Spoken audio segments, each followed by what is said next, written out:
Questions. I give the call to the Honourable the Leader of the Opposition. Thank you, Mr Speaker. My question is to the Prime Minister.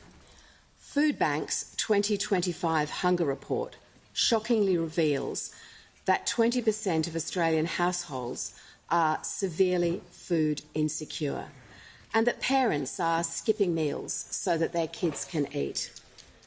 Commenting on Labor's cost of living measures, Foodbank has said that they, quote, didn't translate to food on the tables. Prime Minister, why are more Australians going hungry under Labor? Call to the Prime Minister. Thank you, Mr Speaker. Well, the modern Liberal Party is not so much a broad church these days as a temple of doom. They talk everything down each and every day.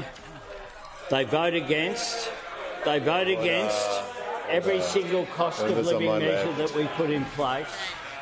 They argue that opposing tax cuts somehow doesn't make a difference to the capacity of people to get by. They argue that cheaper medicines won't assist people to get the health care that they need. They argue that free TAFE is something that people don't value, to be able to get a job and upskill themselves because they won't value it. They argue that the creation of over 1 million jobs in just over 8... And the interjects, they do it again, Mr Speaker. They won't learn. They didn't read Dennis Shanahan's comments over the last 24 hours. Because if they did... If they did... Order. The member for Gippsland. Order. The Leader of the Nationals. We're going to take temperature down, and I want to hear from the Leader of the Opposition on her point of order. A point of order on relevance, Mr Speaker. Sledges don't feed people. Order. No. Can the Prime Minister give a straight answer? No, resume your seat.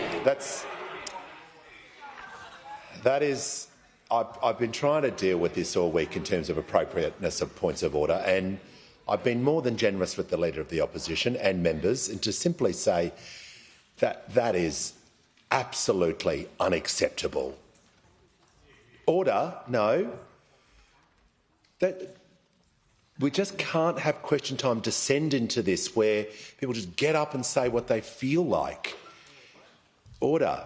So I'm just going to counsel the Opposition Leader not to do that again. Okay, the Prime Minister was asked a question about cost of living measures and his policies regarding to food security. So it was a very broad question. I think everyone can agree with that. So the Prime Minister is being directly relevant. No more frivolous points of order. Prime Minister has the call. And those opposite haven't learnt. They interjected across, and if they don't want attention drawn towards the interjections which show their real views, they shouldn't make them. But the interjection from the member opposite, when I spoke about the more than 1 million jobs that have been created, the lowest unemployment rate that we have had of any government in the last 50 years, was to interject government jobs. Which exposes two things. One, that they don't understand the jobs that have been created in the private sector, and two, confirms their contempt for people who provide service delivery across there, including clearing out the waiting lists in Veterans Affairs that we inherited. People who'd served our nation in uniform, who then were denied their entitlements as a result of the cuts that were made by those opposite. And that's why we remember, Mr Speaker, they went to the election saying they would sack 46,000 public servants.